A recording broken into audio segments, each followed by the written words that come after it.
நலிந்து போகின்றதா தேரர்களின் போராட்டம்? தொடரும் இனவாத கருத்துக்களுக்கு அரசாங்கத்தின் பதில் என்ன?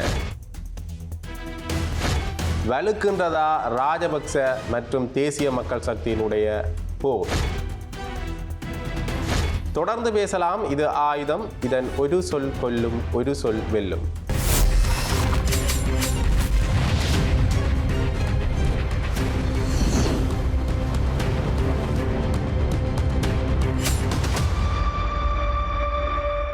இன்றைய காலகட்டங்களில் அரசியல் சூழலில் தொடர்ந்தும் பல இனவாத கருத்துக்கள் வாரதை காணக்கூடிய மாதிரியே இருக்கின்றது. வழக்கமான அந்த இனவாத கருத்துக்களை பேசுகின்ற நபர்கள்லாம் இப்பொழுதும் அந்த இனவாத பாணியிலேயே பயணிக்கிறத பார்க்கக்கூடிய மாதிரி இருக்கிறது. எல்லாருக்குமே தெரிஞ்ச சரத் வீரசேகர உதயகம்மன்வில இப்பொழுது சரத் பொன்சேகா சில காணொளிகள் மூலமாக தன்னுடைய கருத்துக்களை பகிர்ந்து கொண்டிருக்கிறத காணக்கூடிய மாதிரி இருக்கிறது. இந்த சரத் பொன்சேகா அவர்கள் சொன்ன கருத்துக்களுக்கு உதயகம்மன்பில் அவர்கள் பதிலடி கொடுக்கின்றார், சரத் வீரசேகர் அவர்கள் பதிலடி கொடுக்கின்றார். இதை நீங்கள் நேற்றைய செய்திகள் வாயிலாக கூட கண்டிருப்பீர்கள். இந்த இவர்களுடைய கருத்துக்கள் இந்த பின்னணியில் இருக்கிறது என்ன என்கின்ற ஒரு மிகப்பெரிய கேள்வி ஒன்று இங்கே எழுகின்றது.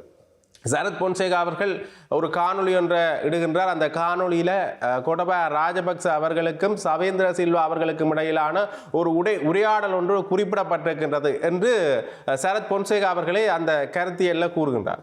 அவர் கூறுகின்ற பொழுது ஒரு முக்கியமான விடயத்தை சொல்றாரு என்று பார்த்தீங்கன்னா, விடுதலை புலிகள் அமைப்பினுடைய முக்கிய உறுப்பினர்கள் சரணடைவதற்கான நடவடிக்கைகள் எடுத்திருந்தார்கள். அது தொடர்பான சில பேச்சுவார்த்தைகளும் மேற்கொள்ளப்பட்டிருந்தது. இராணுவத்திட்ட நேரடியாகவே சரணடையணும், எந்தவித சர்வதேச அமைப்புகள் ஆதரவும் இல்லாமல் இராணுவத்தினர்கிட்ட நேரடியாகவே சரணடையணும் என்கின்ற ஒரு கோரிக்கை முன்வைக்கப்பட்ட காரணத்தினால்தான் ராஜபக்ச அரசாங்கத்தால் முதல் இருந்த ராஜபக்ச அரசாங்கத்தால் அப்படி ஒரு கோரிக்கை முன்வைக்கப்பட்ட காரணத்தினால தான் அது பின்வாங்கப்படுகின்றது. ஒருவேளை இந்த சரணடைதல் சாத்தியமாக இருக்குமானதாக இருந்தால் முக்கிய உறுப்பினர்களுக்கான பதவி நிலைகள் அன்றைய காலகட்டங்களில் வழங்கப்பட்டிருக்கும். விடுதலை புலிகள் அமைப்பினர்களை பயணித்த முக்கிய உறுப்பினர்களுக்கு மாகாண சபையில் முக்கிய பதவிகள் வழங்கப்பட்டிருக்கும். அது மட்டும் இல்லாமல் விடுதலை புலிகள் அமைப்பினுடைய தலைவர் வேலுப்பிள்ளை பிரபாகரன் அவர்களுக்கான முதலமைச்சர் பதவி கூட வழங்கப்பட்டிருக்கும் என்கின்ற ஒரு கருத்தை சரத் பொன்சேகா அவர்கள் சொல்றார். இந்த கருத்தியல்கள் தொடர்ந்து வந்த பிறகு இதற்கான பதில்களை சிலர் கூறக்கூடிய மாதிரி இருக்கின்றது. அண்மையில் கூட உதயகம்மன்பில் அவர்கள் பேசுகின்ற பொழுது ஒரு விடயத்தை சொல்றார் என்று பார்த்தீங்கன்னா, இவர்கள் சரணடைகிற ஒரு நிலைப்பாட்டிலேயே இல்லை. உண்மையிலேயே இந்த போரை முடிவுக்கு கொண்டு வந்ததற்கான பிரதான காரணமே அமெரிக்காவினுடைய CIA கொடுத்த தகவல் தான். இதால தான் இந்த விடுதலை புலிகள் அமைப்பினுடைய ஆயுத பரிமாற்றம் தடைப்பட்டது.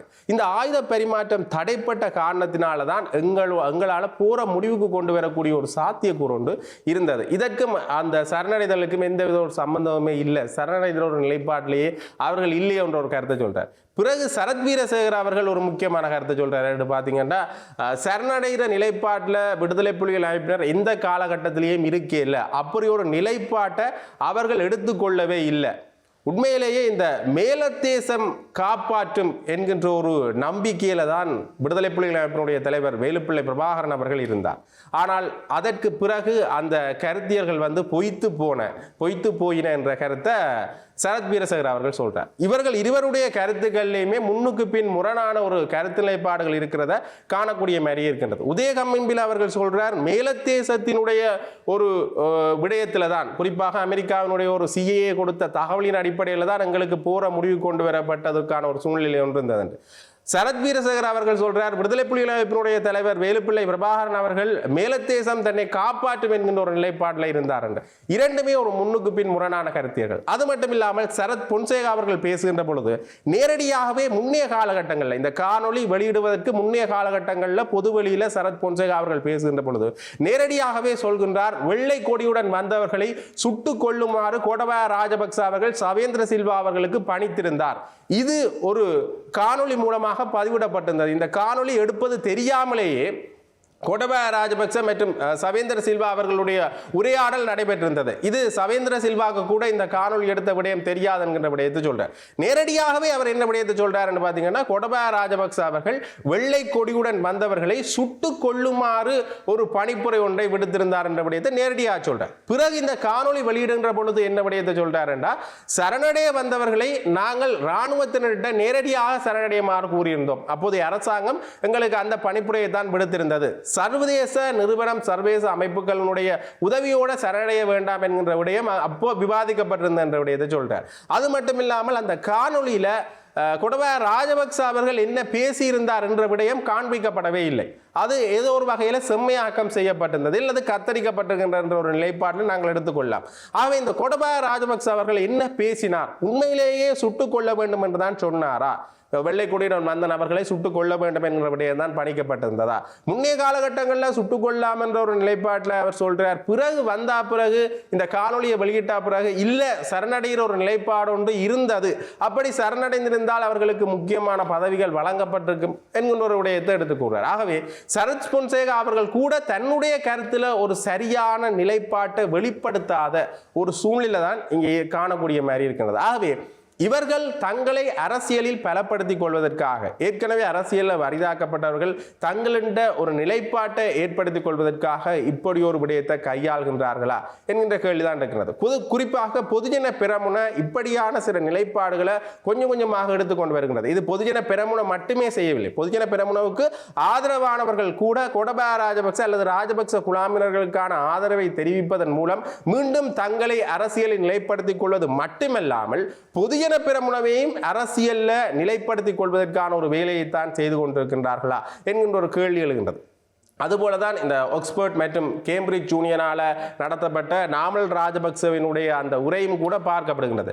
சர்வதேசத்தில் ஒரு அவப்பெயர் ஒன்று இப்பொழுது கூட இந்த ராஜபக்ச குழாமினர் மேலே இருக்கின்றது. இறுதிப் போரின் போது நடந்த மனித உரிமை மீறல்கள் சம்பந்தமான அதை தாங்கள் சமப்படுத்திக் கொள்வதற்காக அல்லது சர்வதேசத்தில் ஒரு நிலைப்பாட்டை ஏற்படுத்திக் கொள்வதற்காகத்தான் நாமல் ராஜபக்சவினுடைய இந்த உரை அரசியல் நிகழ்ச்சி நிரலாக ஏற்படுத்திக் கொள்ளப்பட்டிருந்தது. பின்னர் மக்கள் அல்லது மாணவர்களின் எதிர்ப்பின் பிரகாரம் அது நிராகரிக்கப்பட்டுள்ளது அல்லது ஒத்திவைக்கப்பட்டிருப்பது என்று கூறினாலும் கூட முன்னே காலகட்டங்களில் இந்த விடயம் உள்வாங்கப்பட்டிருந்ததற்கான காரணம் இந்த சர்வதேசத்தில் தாங்கள் ஒரு இடத்தை பிடித்துக் கொள்வதற்காகத்தான் என்கின்ற ஒரு விடயம் சாதாரணமாகவே தெளிவாகின்றது. இந்த விடயங்கள் இப்ப முன்னெடுக்கப்பட்டது அல்ல.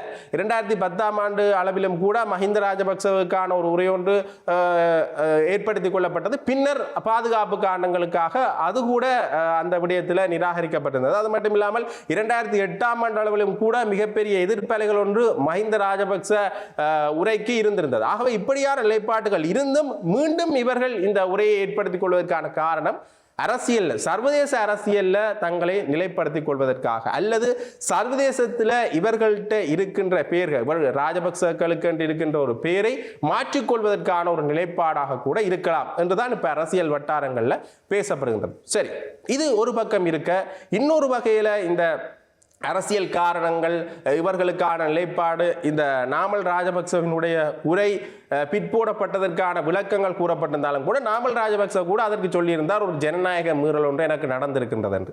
இதற்கு இந்த அரசாங்கத்தினுடைய நிலைப்பாடு என்னன்னு கேட்டால் கர்ஷன நாணயக்கார் அவர்கள் கூறியிருந்தார் சர்வதேசத்தில் அவர்களுக்கு ஒரு அவப்பேர் ஒன்று இருக்கின்றது. இந்த போர் சம்பந்தமான குற்றச்சாட்டுகள் அவர்கள் மேலே முன்வைக்கப்பட்டிருக்கின்றது. ஆகவே இப்படியான ஒரு நிலைப்பாடு இருக்கின்ற பொழுது இவருக்கான உரை நிராகரிக்கப்பட்டது உண்மையிலேயே ஒரு சரியான விடயம் தான் என்கின்ற விடயத்தை கர்ஷன நாணயக்கார் அவர்கள் தெரிவித்திருந்தார்.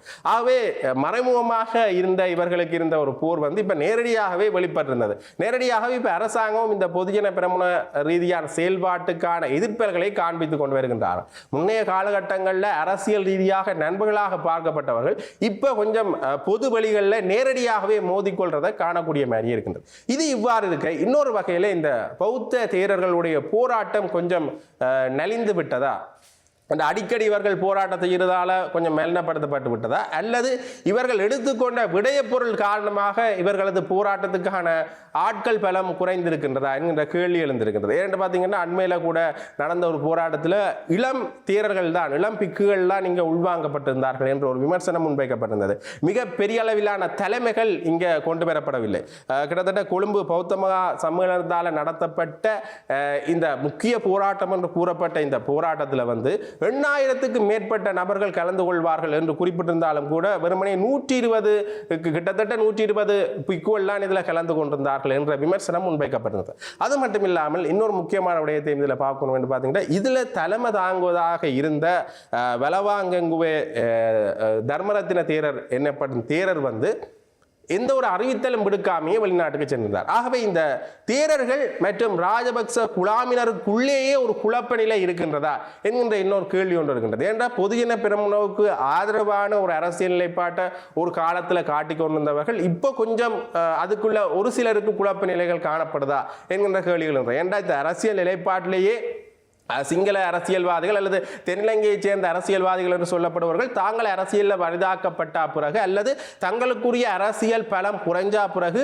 நாடுற இடம் என்று பார்த்தீங்கன்னா தேரர்கள் தான் அல்லது அவர்களுடைய சங்கங்கள் அல்லது விகாரிகளை அவர்கள் நாடிக்கொள்வார்கள். ஏன்னா இது வழக்கமான ஒரு அரசியல் நிகழ்ச்சிகளாகத்தான் இருக்கிறது. மீண்டும் தங்களுடைய அரசியலை பலப்படுத்திக் கொள்வதற்காக அந்த ஒரு அரசியலில் தான் இப்போ பொதுஜன பெரமுனவும் ஈடுபட்டிருக்கின்றது. ஆகவே அதற்கான போராட்டங்கள் அந்த போராட்டங்களில் பின்னணியில் இப்போ பொதுஜன பெரமுன இருக்கிறது எல்லாருக்கும் வெளிப்படையாவே தெரிஞ்ச விஷயம். ஆகவே இந்த விடயத்தில் ஒரு அரசியல் பின்னகர்களும் இல்லை, இது ஒரு அரசியல் போராட்டம் இல்லை என்று இந்த பௌத்த மகா சங்கத்தினர் கூறியிருந்தாலும் கூட சயித் பிரேமதாஸ் அவர்கள் இதில் கலந்து கொண்டிருந்தது மிகப்பெரிய விமர்சனங்களை ஏற்படுத்தியிருந்தது. அது மட்டும் இல்லாமல் பொதுஜன பெரமுனவினுடைய ஆதரவாளர்கள் கலந்து கொண்டிருந்தது மிகப்பெரிய விமர்சனத்தை ஏற்படுத்தியிருந்தது. அவர்கள் கூறியிருந்தார்கள் நாங்கள் பார்வையாளர்களாகத்தான் கலந்து கொண்டிருந்தோம்.